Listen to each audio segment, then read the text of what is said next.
My name is David Mertens, and I'm an assistant professor of physics at Eckerd College. I just started there a year ago, so I'm in St. Petersburg, Florida. And what I'm going to talk about is sort of a pattern that I've evolved toward with my analysis code that I've figured out over the last 3 years or so. And I want to, so just to give you an idea of the flow of the talk, there are these 4 little colored boxes at the bottom, those to denote the 4 different sections. The slide background color should match that so you have some idea of where we are as we're going along. If I don't get to it because I've only run through this once and I, for some reason, run slow, here's the takeaway point, which is that whenever you're doing a step in your analysis, you should create a new class. And that class should basically be able to run the step of the analysis for you. This works really well because it builds upon the previous thing you just did by inheritance. And I'll explain why that's helpful in a little bit. And then you should always store the exact command line that you use to produce an output so that you can always reproduce it. And you should always be operating in that way that you can always reproduce these things. This may seem like it's a little bit overkill, and so I'll give you a little bit of a context of what constitutes, like, under what circumstance you'd reach for this as we move into the talk. So let's start with what the problem is. We're now into the yellow section, though I'm not sure how well that shows up. So here is a post from academia.stack exchange. The person has been a professional software developer, but now they're an academic researcher. They said that they feel like the goals for software development and academia are contradictory to what they've learned in industry, and the goal is to get papers. In particular, he either spends too much time making good code or he publishes a paper based on bad code and feels like a fraud. And he says, does anybody have formal methodologies, or the term that's been floating around in the people I've been talking to here, is there a good pattern that I can follow? And what I'm going to talk about today is addressing one pattern for some scientific research, not all of it. A good answer for developing libraries was proposed in this paper called Best Practices for Scientific Computing, published in PLOS Biology. Because, well, I don't know why they decided to publish it in PLOS Biology, but it was published in 2014, and they basically discussed some really basic things that probably almost everyone in the room does in terms of code management, and also they talked about data provenance. And so I'll quickly run through some of these because I think that they're good to see kind of, I mean, almost all of us would probably come up with 90% of this just on the fly. And so I want to show you this is how a lot of us would think, and yet this is not going to give us a good, useful approach for analysis software. So they say, write programs for people, not computers. You should always do this. Right? You should always pick good variable names. Let the computer do the work for you by, for example, building an automation tool. They suggest that for some processes you should use make, for example. You should do incremental changes. You should use a version control system, and you should have frequent, iterative steps. You shouldn't repeat yourself. You should modularize your code rather than copying and pasting. Right? These are all things we can always be like, yes, of course. They say you should plan for mistakes by writing tests. If you've ever done an analysis code, you'll be like, who's going to waste their time writing a test? But we'll get there. Okay, use a profiler before you optimize. You should document interfaces, not the implementation, and you should, these 2 final ones are the most interesting, pre-merge code reviews and issue tracking. Okay, so I'll explain why that is not necessarily the best approach for analysis, though I think they're great for scientific libraries. If your job is to build a library, this is what you do. And of course, all of those are just taken from open source library development best practices, right? This is how you best manage these sorts of things. They're not helpful for analysis. Why? Well, the reason is because they're either obvious, they're over-engineered, or they're too vague. I can go through every single one. When I read this paper, I'm like, oh, this is great, I love this. I already do half of it anyway, but maybe I can be a more disciplined person and do the rest of it. And it's like, no, actually, I'm still beating my head against a wall. There's something that's not good. This is necessary but not sufficient to making my analysis code really do work for me rather than work against me. So let's take a moment to clarify what I mean. You have 1,000 data sets. They're sort of linear, and what you need to do is get the slopes. You need to analyze the distribution of slopes. Let's just use this as a toy example. So a lot of scientists, because this is how they first got hooked on whatever language they use, they fire up the REPL for their language because it's a super quick feedback. And so they load the data set by hand, they plot it, they say, oh, that looks pretty much straight, but the ends are a little off, so I'm just going to trim off the ends. Oh, that looks good. Okay, now I can do the fit. Okay, now what do you do next? You farm it out to some undergrads to do it 1,000 times. No, of course not. What you do is you write a script which does that whole thing for you, right? So immediately we see that the tool that scientists are going to reach for first, the REPL, is not a good thing for science because it doesn't scale, right? So what you need to do is at least start thinking of your work in terms of functions and scripts, at least functions, but usually we'd go into a script. So here's an example that I might write, and what I would do is I would basically scan through my directory, pull out everything that says y stuff.dat, find the corresponding X data set, load them, and then I would perform the trim, and I'd perform the fit, and I'd store the results somewhere, right? This looks fine. And so this is a nice bit of code. It does the job really quick. You can just read right through it, and you know what's going on. Now, here's the problem. And this is what actually happens inevitably, like repeatedly, when you're doing scientific analysis. Your advisor comes back to you, or if you're me, you come back to you and say, something doesn't look right. And so then you look at the data a little more carefully and you're like, oh, 90% of this doesn't work because that spurious bit on the ends is different. Like it screws up in different locations for every single data set, and now I have to find an algorithm that only picks out the linear part, and oh my God. And so what you have to do then is you have to change your script to be a lot more clever, right? Okay, so what do you do? Well, if you're a normal scientist, and you've even written the script to begin with, you just change your script. Okay? Never mind the fact that the script gave you something. You just change your script. You don't commit the previous one to version control because you don't use version control. Why would you keep a broken script? The script doesn't work, right? And there's a problem with this approach, but you can see how a scientist would sort of start to move in this direction. Like, oh, well, here's my thing. Oh, it doesn't quite work. I need to make it better. They think my analysis is this script. The problem is your algorithm was wrong, and it told you something, you learned something from this, but you're not going to be able to reproduce it because you just got rid of it. Okay, so there are 3 things that we would tell our colleague, our scientific colleague who is on the verge of doing this. You'd say, for the love of God, at least copy the file. But you could, another thing we might say is, you know what, do a Git repository. It's really quick. I can show you the command line. It's 2 seconds. Or if the person is a little bit more programmatically inclined, you could say, well, look, why don't we just put this functionality into a library, and then you can just have a slightly different function that has, you basically split this behavior into a few functions, have another function that calls them in a slightly different order, and so your improved algorithm just is a different function call. These don't actually do what we need them to do. And I'll explain why. File copies, of course, they're good because they preserve how your ideas have evolved, but you can imagine there are a lot of problems with them.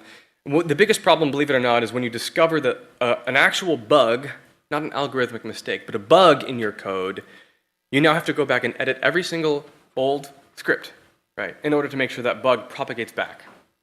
So that's a huge pain. Not only is it a pain, you're not going to do it, right? And so now suddenly these earlier scripts, which in fact gave you the intuition to write the later ones, are subtly wrong. It's not that the algorithm is wrong now. We're saying they're actually wrong because they have a bug. So you're not going to do that. So therefore, this is really bad for that reason. Okay, what about the Git repository approach? This is kind of nice because it preserves your old ideas. You even have you can just have one script called analysis.pl, right? And then you just kind of let it evolve as you're going through. The big problem with this is that when you discover a bug, you can't apply the bug to the earlier versions without doing some crazy Git magic beyond what any scientist probably has any reason to know, right? So you could do this, of course we could do this, but there's another problem, which is that if you need to write an analysis that runs that analysis on this data set and then some other analysis on the data set, and they're both implemented in this analysis.pl script, and the earlier one's just an earlier version in Git, now you have to check out the earlier version of Git, run it, get rid of that script, check out this other version, run it, and so suddenly you're no longer doing science, you're doing Git machinery, right? So Git turns out to be a false start in this as well. It's important to version control your work, but you can't version control multiple steps in an analysis. The library is pretty good, but the big problem that I have with it, in particular it's good because if you fix a bug in one place, you fixed it everywhere. But some of the problems, the biggest problem I have is what I call API-itis, which is that as you start thinking, oh, I'm going to write a library, you say, I'm going to write a good library. And then you start, So that you end up spending a lot of mental energy on thinking about the API, when what you need to do is the science. And so this is bad because it's a tool that encourages you to spend time in the wrong area. There's another problem with this, which is you would just implement it as a bunch of functions, in which case if you need to do the same analysis, like this function A calls B calls C calls D, and then later you say, oh, I need A to call B to call F. How do you inject that? Right? Well, of course, if you have an object, that's easy. You override the method. But if we're just doing functions, you can't. And so unless your library is built using objects, you have this problem. But if you're going to build a library with objects, then we may as well just do what I'm about to tell you to do. So you can see when I initially said every step in your analysis should have an object or should have a class, you're like, well, that's a little over-engineered. Well, that's true. It is over-engineered. You wouldn't do this just to plot something. You do this when you're working for 2 weeks intensively on a sophisticated data analysis. And that's where this really pays off. And then it's worth the heavy lifting. Okay, so I have 3 approaches that I've tried, and I kind of just want to demo them just to give you an idea of what this looks like. First, I used LIX. It's fantastic. So if you ever need to do any typesetting, you could use LaTeX. LaTeX is great too, but if you don't know that yet, LIX gets you LaTeX without having to learn the ins and outs. So I basically wrote a wrapper or a source filter that would take, well, I'll get to that in a second. Okay, so I've done LIX literate programming. I've done a LIX notebook with command modulinos, and I've also done just straight modulinos with pod. These all have their good and their bad parts. So for this thing, I called the command line the source filter mix, so I can say Perl dash. Well, it was actually ix, so I can say dash m yx, and then I give it the Okay, so it was a little goofy. Anyway, so it's source filter. It takes everything in your LIX document with certain, so if we look at this, my cursor here is in the title, so it says it's the title, right? If I come over here, it says this is a standard paragraph. If I scroll down to some code, it says it's LIX code. And so I can quickly, I can scan through the whole file, extract everything that's in a LIX code, and then I can feed that to Perl, and Perl will execute that. This has extraordinarily tight coupling between the research notebook and the code implementing the ideas, which is fantastic. When you're trying to figure out a subtle algorithm, you need to have tight coupling. Okay, so the good parts about this, variable names can use fancy math. When I discovered this, I was so delighted. Look at this subroutine name. Okay, this is because LIX displays fancy, you can do like overdots, you can do subscripts, superscripts. I've used all this before, and it makes the code so concise and so precise. It's fantastic, I love it.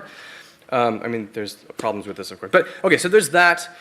All of my code is right next to the figures that preceded it, that led me to that idea, and all the math that led me to it. I can even easily navigate between different ideas by using the navigate, because whenever you're in a LIX document and create sections, each section gets a thing in here. So I can quickly go to Fourier coefficients. Let's look at the code. Okay, here we go. So it's easy to navigate around. And I can hide implementation details in notes, so this function is way in here, right, but it's hidden by a note. So there's a lot of things that I like about this. I have to have short functions because if they're long, the line numbering is really crappy. But that's actually a problem that the line numbering isn't good. You can't do search and replace with their fancy mathematical symbols. You're basically limited to 14 sections because mentally I just can't scale beyond that. Personally, it's on the order of 15 to 20 for probably any normal human. And this is a big one. You can't reuse this code. If you have another project and you're like, there's that cool analysis that I implemented in that one package, You can't because, well, I haven't written mix to do it. And all the rest of this is like, I didn't want to focus on the tool. I wanted to focus on my science. And I find myself focusing more and more on the tool. So it's good. I could presumably fix mix to make it work better. But the point is that each one of these sections has a package statement, which then says, hey, I'm inheriting from this thing. It then implements some methods. And then it finishes with a run statement. And when I call my script, it actually runs only that. And then I can call some other, some other command, some other, at any rate. So you have an idea for the basic structure of it. All right. Now, another thing that I am currently working with that I think is my preference is to have a LIX notebook. This contains all the figures, all the math, and it contains all the command lines needed to run these things, but it doesn't contain the code. The code are contained in modulinos. And the reason I do modulinos is because that way I don't have to have module script, module script, module script. It's just, I know that if I'm running this module, I should do the run method, otherwise it doesn't. And so to give you an idea of how that looks, I have, in this particular project, I was trying to figure out how to automate an oscilloscope over Ethernet. And so the notebook is right here. The code is in a separate code directory. I utilize a module called CodeRunner. And what that does is that handles all the argument parsing for me and everything like that. And so it extracts the command lines, builds an object, and calls the run method. So then if I'm calling, so this is good because there's no magic. The problem with mix is there's a lot of, source extraction. The code highlighting works, line numbers works. I can use this code from other projects, and I get tab completion, so I don't even have to remember the names of the different commands I was thinking of. They're just modulino names. That made me very happy when I realized that was useful. There are problems with this approach. Of course, there are trade-offs. So the biggest one is that the code and the concepts are not so tightly coupled, right? I've got the concepts in a notebook, and then over here I have the code that's implementing it. And so I really liked how they were so coupled up with mix, but then this kind of is less coupled. And then also you can change your sections, and LIX will automatically update the numbering, but they won't change those file names. So if you do what I am more or less preferring to do, which is to say that the code associated with section 3, subsection 1 has 0301, then if I suddenly add a new subsection before that, then I'm screwed, right? Then I have to rename all my files. Nonetheless, you have an idea of the linear flow, which became apparent to me when I was doing another idea. This final idea, all the same basic idea, which is like, look, all of your commands, they should be objects, right? They should be classes. So I'm like, well, why do I need to use LIX at all? If I want the code to be close to the reasoning, why don't I just write my reasoning in pod? And if you use Prima, which I do, you can embed figures in your generated, like when you use pod view, you can say, hey, put this picture here. And so it can show ping images for you. Then you can navigate, you can immediately jump, like, oh, I was doing this, I want to go to that one. You just click a button, it'll pull up the documentation that you'd written for that. So it's easy to jump around. It feels a lot more like a wiki or like HTML. This is good because the code is closer to the concept, but the mathematical notation, okay, that's not there. You can't do any math. And you don't have a notebook, not really. Ideally, you're starting from point A and moving your way through, but actually, I found having a linear progression in a document provided a lot of temporal context. I knew that this idea came after this one because it was lower in the document, and that provided more context than I gave it credit for. And things felt more disconnected. Okay, so anyway, I say all this to say that this approach maximizes code reusability with a project. I am much more likely, when I'm in the middle of something, to say, oh crap, that was really complicated. I don't know if that's doing what I think it's supposed to do. I'm going to create 2 commands. I'm going to make sure this stage of what I want to do, it works, and then I'll do the next one, because it's so easy. And it's also easy to be like, oh, I think it's screwed up because of that. Instead of just speculating, I do it. I test it. I now understand my system at a much deeper level because it's so easy to do quick little side tests using this kind of stuff. Inheritance makes it easy to inject methods in the middle of some sort of deep function, stack of functions. And every line of reasoning is always present. So I think I'm probably up in terms of time. I had some other slides, but I'll probably have to leave it there. So I hope that if you are a scientist or if you know scientists and they're doing analysis, if they're doing something like this, or if they're trying to organize their code, throw this at them, see if it helps. It's been immeasurably helpful for me, especially when you find a bug and it takes you 10 minutes to reproduce fixed results for what had been taking you a week to build up. 10 minutes. 10 minutes to get new results after fixing a bug. It was fantastic. All right, I'll leave it at that. Thank you.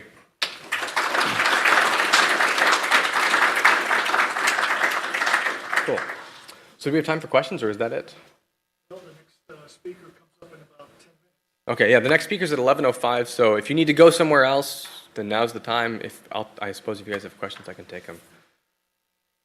Yeah? I've got a question for all of us. Is there anybody in here that knows enough Python to say Jupyter or not? Or is the beginnings of Jupyter? It's not. Jupyter is a notebook. It's just a linear notebook. It's like a REPL that stores the results. Yeah. So you might be able to do this idea of having classes in your Jupyter notebook. I'm saying.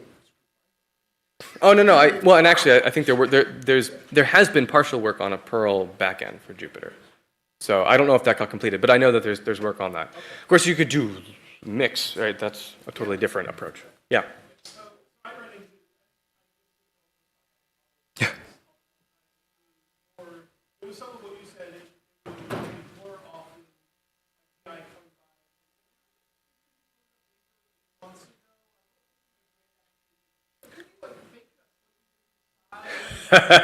Yeah. Right, tweaking figures. Yeah. So you want to know something funny? I had this whole analysis code, and then a couple of months later, I was at a conference, and I needed to make a revised figure. So I just went into my code, and I added a new section, and I did it with this, and I just used different data. So this, again, it's because you have all of this starts from raw file, right? And so I was able to do this. But yeah, if you don't have a way of reproducing your starting condition, it becomes, yeah. Yeah. Yeah.